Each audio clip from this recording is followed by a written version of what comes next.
Hello everyone! In today's video, I'll show you how to change the new Spotify icon back to the default one.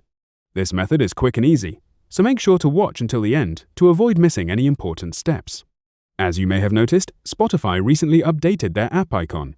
Personally, I'm not a big fan of the new look, so I'll walk you through how to switch it back to the original version.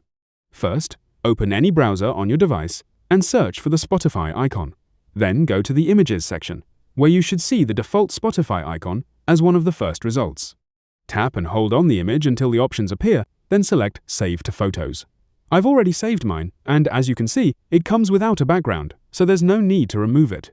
Next, close your browser and open the Shortcuts app on your iPhone. This app is pre-installed, so you should already have it.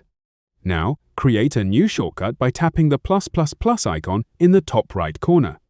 After that, tap Add Action and search for Open App. Select it, then tap App and choose Spotify from the list. Once your shortcut is created, tap the arrow at the top of the screen and select Add to Home Screen. Here, you can customize your shortcut. First, rename it to Spotify. Then tap the icon, choose Photo, and select the image you downloaded earlier. After selecting the image, tap Add in the top right corner. Now you'll see the default Spotify icon on your home screen. You can remove the original app icon if you'd like. From now on, whenever you tap the new icon, it will open Spotify just like the original app. That's it. That's how you can change the new Spotify icon back to the default one.